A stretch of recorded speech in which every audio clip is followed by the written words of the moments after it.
Hello guys! Magandang hapon sa inyong lahat. This is Rodriguez Mamasagri Channel. Fader Orzo Matarder. So ngayong hapon na to, tingnan natin sabihin sa'yo ng ating mga gabay. So this is a monthly pasilip for the month of June 2025 for the sign of Pisces. So Pisces, welcome to my channel. Ano kayang messages, advices, and spirit guides ang ating masasaga for today's video? Kanino kayang energy or kaganapan sa buhay ng mga Pisces ang ating mahagilap? So guys, this reading is a general reading lamang, hindi lahat makaka-resonate. Kunin lamang po ang makaka-relate sa inyo. And comment down below kung kaninong energy ang ating sagot. And of course, don't forget to like and subscribe my channel and hit the notification bell for more videos update. Request, maraming salamat po sa mga walang sawang pagsuporta sa aking channel, lalong-lalo na ang hindi nag-skip ng ads na way pagpalain kayo ng Diyos at may kapal, siksik, digdig, umapaw, na biyayang manang balik sa inyo. So let's see, what is the message sa iyo ng ating angel spirit for the sign of Pisces? So let's see and watch this. Angel spirit guide, please give me information po na kayong sabihin sa iyo ng ating mga baraha.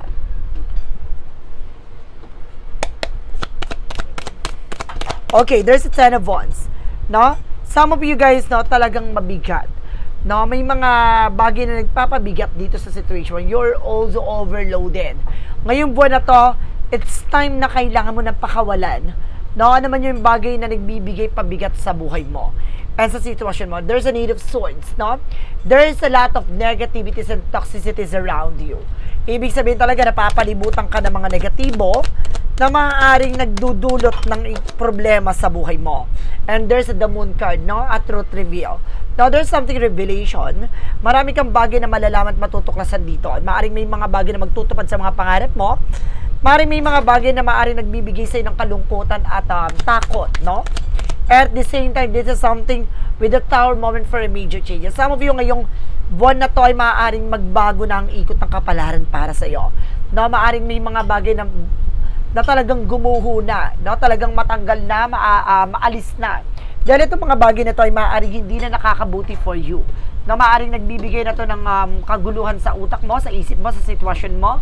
Na unti-unti ka na rin dito makakawala at makakalaya.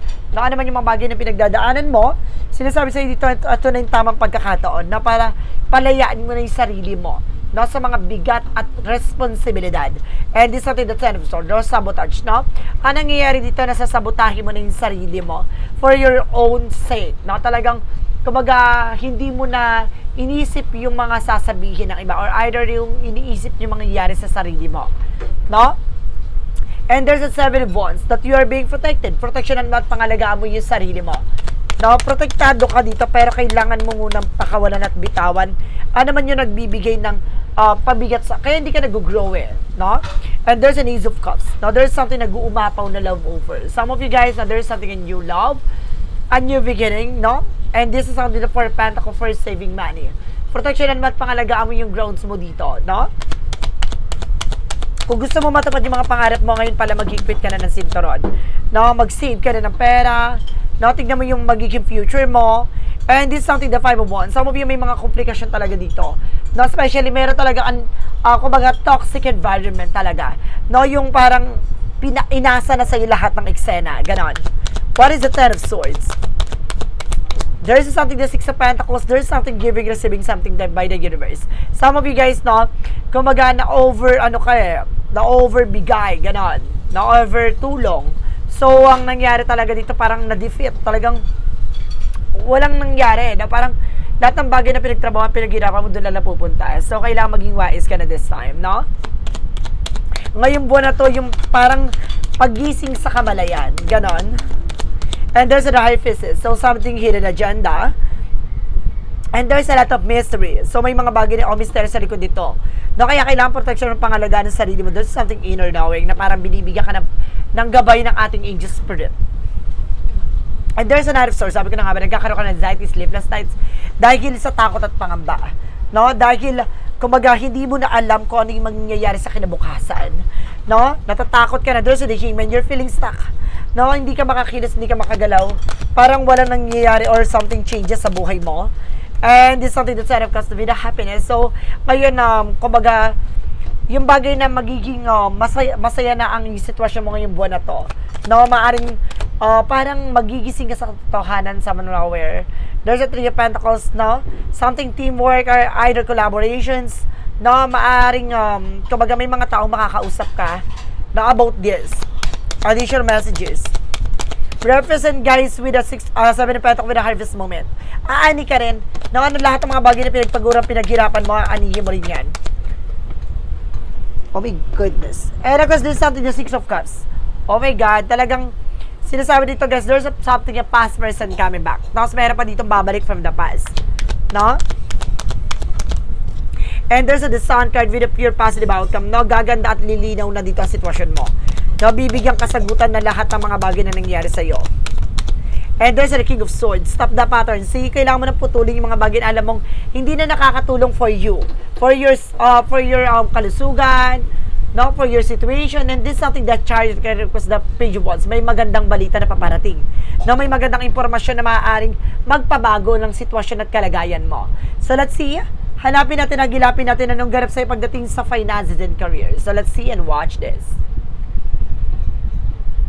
Okay, finances and career represent what? So there's a Hermit card. Oh, spiritual awakening. So may mga bagay na parang mumulatin ka talaga dito. Na magigising ka sa katotohanan. Na pagdating sa finances mo, there's a revert, no, from disconnect from the world. Na parang ngayon mapagtatanto mo na. No, saan mo ba dapat ilagay yung mga pinaghirapan mo, gato ganyan. Ano yung kailangan mo unahin? Syempre ang sarili mo. No, dahil hindi magtutuloy-tuloy ang pagtulong na yan kung ikaw pa lang nauubusan ka na. No? Kapag ikaw nawalan, wala na. So, sino tutulong sa'yo, no? And there's another ones. Kung kailangan mo magtiyaga dito, no? Kailangan mong, kasi nag-over fatigue no? Fatigue. So, kailangan mong tuunan ng pansin yung sarili mo. There's the word card. Some of you, there's something travel, no? Kailangan mo unwind dito. No? There's the King of Wands. Look at the bigger picture. Unti-unti mo na makikita yung magiging kahihinat na ng situation mo. No? Mas lalo nang parang magbabago na yung pananaw mo, magbabago na yung isip mo at utak mo dito. And there's a judgment, parang pinapaalalahanan ka na you need to pay attention pagdating sa resource of income, finances, and salary mo. And there's a page of being curiosity. Ngayon, magiging mas mabusisi ka na. No, mas titignan mo na yung paano ka mag-grow o paano mo babaguhin na yung nakasanayan mo o yung nakagawian mo. What is the outcome? An outcome is something, guys, with a Nine of Pentacles. You have a potential not to be a successful person, but definitely, guys, no, nahahata ka nila. No? And there's a full card. Kumbaga magkakaroon ka ng new beginning talaga dito. No? Dahil sa pananampalataya at tiwala mo, you're feeling innocence. No? You're innocent talaga. No? Innocent ka dahil kumbaga may mga taong behind your back, no, pagkatalikod mo, pinagtatawanan kanila sa gato ganyan. Or either natutuwa sila kasi kumbaga lahat ng attention mo doon sa kanila, no? But kailangan may mga kanya-kanya tayong disposition sa buhay, diba?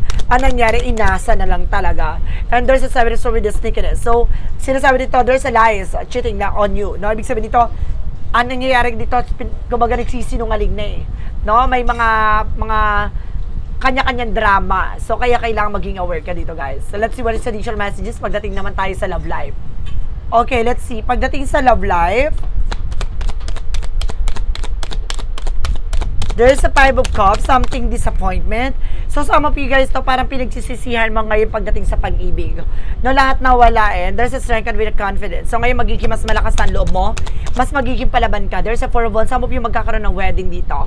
No, ikakasal ka, magkakaroon ka ng new love life. No, there's a Three of Cups, no? There's a lot of celebration coming in. So, there's a Four of Cups, just reevaluate or analyze. Ngayon, mas pinag-iisip mo mabuti. No, nag-iisip ka na mas lalo mo ng, kumbaga, na natatanggap or either mas lalo mo na napagtatanto, no? Na dapat ganito pala, dapat ganyan, no? Hanggang sa tuluyang nawala. Ang nangyari, no, siste, no, hindi ka na nakatuon sa sarili mo. No, there's a Three of Swords. No, there's a lot of pain, struggles, no, betrayal. Talagang sinaktan ka back to back, diba? And there's a Nine of Cups with a wish fulfillment. So, some of you matutupad din yung mga pangarap mo. No, the wishes come true. There's a Justice card. No, karma is waving. Makukuha mo yung justisya. Makukuha mo yung what you deserve. No? Ano man yung mga bagay na nangyari sa'yo, don't you worry, darating yan sa tamang pagkakataon. There's a King of Cups. No, there's a something devoted for the person. Huwag ka mag-alala. May taong susupport at gagabay sa'yo dito. No, mas magiging matalino ka na ngayon pagdating sa emosyon. No, magiging practical ka and of course magiging realistic ka na this time, no? And of course, this is something the Hierophant for lesson learned. Natuto ka na sa mga pinagdaanan mo dito, no?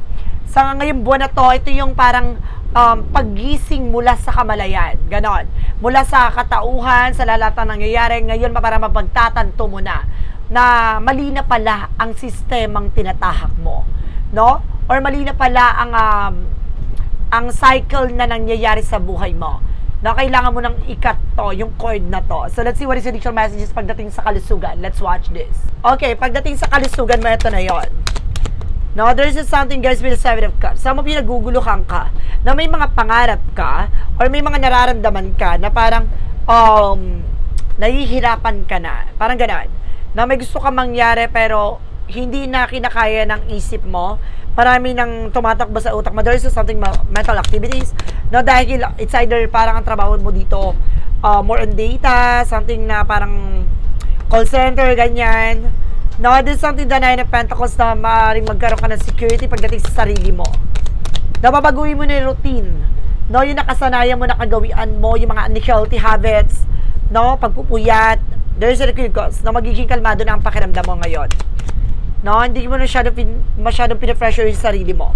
And there's a Ace of Swords, mas matalino ka ngayon, mas malinaw na yung utak mo. That's good. And this is something that Queen of Pentacles. Ngayon, papangalagaan mo ng proteksyonan yung mga pinaghirapan mo. You are mature, grounded na pagdating sa pinaghirapan. And this is something that will look for you with a turning back. No? Gaganda na ang kalusugan mo, gaganda na yung situation mo. And this is something that I want. So, unti-unti na siya. Unti-unti ka na makaka-recover. No? And this is something start ka, recovery and healing. See, I told you, diba? Hihilom na at gagaling na ano man yung mga bagay karamdaman na nararamdaman mo ngayon. And there's an Ace of Pentacles. Kakibat nito ay malaking potential pagdating sa pera. No, ibig sabihin nito, it's all about money. Ang pinakapunot dulo nito ay yung mga perang pinaghirapan mo. So definitely guys, eto na, magiging maayos ng iyong kalusugan dahil yung pinaghirapan mo, ano mo na siya, no? Mapapakinabangan mo na sa sarili mo, diba? So, let's see what is additional messages tayo with an angel's messages and an angel's spirit guide. So, let's see and watch this. Let's see what is the romance and love oracle deck. Ito na, alamin na natin yan, guys. Romance and love oracle deck. Oh my God, there's a 2. Dalawa ang pinakita at ibinahagi sa atin. And there's a trust. No? There's a trust. The timing. Guard your heart. Not everyone deserve your trust. No? Hindi lahat ng tiwala mo ay deserve sa mga taong darating sa buhay mo. No? Talagang may taong para sa iyo talaga. And this is something toxicity. See? Kumaga ang mundo mo ay puno ng toxicidad, no? Talaga sinasabi dito pagdating sa buhay pag-ibig, kung itong relationship na ito is very toxic, no? Kailangan mo pakawalan yan, madidrain ang energy mo dyan. Hindi mo makikita ang kahalagahan ng sarili mo. And there's a mystic forest. Let's see. With a mystic forest, represent with a starlight. So there's something, don't slow down manifestation through hesitation or worries, no? Keep the faith and create light in the dark. The path of the stars is made by the same energy. So, ibig sabihin dito, hindi mo yan makikita lahat ng pangyayari kung hindi ka mapupunta sa sitwasyon na ginagalawan mo ngayon. No? Tulad ng isang liwanag, no? Hindi mo ma-appreciate yung liwanag kapag maliwanag. No? Ibig sabihin nito, kaya na-appreciate mo yung liwanag dahil sa isang punto ka ng buhay mo na puro ka problema. No? Nakita mo na lahat ng bagay na nangyayari na, kaya pala ganito, kaya pala ganyan. Magkakaroon ka na realization tulad ng isang dilim na sitwasyon. Nasa isang kwarto ka na madilim na mismong may magsisilbing liwanag, dun mo makikita, ma-appreciate yung mga bagay na ginagawa mo. No, dun mo makikita lahat ng mga bagay na pinagpaguran mo. So, dun mo makikita lahat ng kahalagahan ng nasa paligid mo. So, let's see what is additional messages tayo with an angel's answer. Represent what? For an angel's answer, represent with a perfect timing. So, this is the moment, guys, no? Ito na yung panahon at pagkakataon. And this is something abundance. Talagang bibigyan ka ng kasaganahan at bibigyan ka ng maayos at magandang buhay. Ay, karangyaan. Let's see what is your chakra messages. Represent what? And there's an acceptance. May mga bagay na unti-unti mo na matatanggap. Na may mga bagay na matatamo mo na. At the same time, this is something complacency. Na ibig sabihin dito, huwag mong hayaan mahuli ang lahat. No? Huwag mong hayaan mabulok ka sa situation. Diba? Some of you hindi pa ka nakakapag-asawa dahil more on tulong. Diba? Ang ending, baka mabulok ka niyan. Ganon. Kaya kailangan, hanggang ngayon pa lang, maaga pa lang mag-asawa ka na para dumami ka. Charis? Lang, what is Archangel Michael messages? Diba? Ganon yun, guys. Kailangan marunong kang, tawag dito, pahalagahan yung sarili mo. Hindi lahat ng buong buhay, oras at panahon mo sa kanila nakagoogle. Kailangan self-love din ang atake mo dapat. And there's a decide to be happy now. So, kailangan mo mag-decision, magiging masaya ka ngayon. Bukas at magpakailanman. And of course, guys, let's see you. And pay attention to your dreams. At yung sinasabi ko kanina pa, diba? Mag-pay attention ka sa mga pangarap mo. Diba? Kailan mo gagawin at bubuin yung pangarap mo? Kung kailan pabulok ka na. Ganon. Kailangan ngayon palang tuparin mo na ito. There's a honeymoon. So, magkakaroon ka din ng honeymoon dito, guys, no? Diba? Pasabog ka dito and there's a make the effort. So, some of you, kailangan mo talaga ng effort dito. No? Huwag ka magpahuli. Diba? What is the Jesus loving quote said? Ngayong buwan na to talaga, ito yung panahon na napaggising sa kamalayan sa lahat ng aspeto. And Jesus loving quote said, peace be with you as my Father has sent me. So see, bigyan mo ng kapayapaan sa sarili mo tulad ng kapayapaan na binigay sa atin ng ating Panginoon at ating Ama na nasa langit. So guys, this is a monthly pasilip for the month of June 2025 for the sign of Pisces. So Pisces. Maraming salamat po for this wonderful reading. So once again, this reading is a general reading lamang, hindi lahat makaka-resonate. Kunin lamang po ang makaka-relate sa inyo and comment down below kung kaninong energy ang ating nasagap. Because don't forget to like and subscribe my channel and hit the notification bell for more videos update. Request, maraming salamat po sa mga walang sawang pagsuporta sa aking channel. Lalo-lalo na ang hindi nag-skip ng ads. So, may pagpalain kayo ng Diyos at may kapalisiksik, liglig na gumapaw na biyayang manang balik sa inyo. Maraming salamat po and see you in the next video. Bye-bye and babush!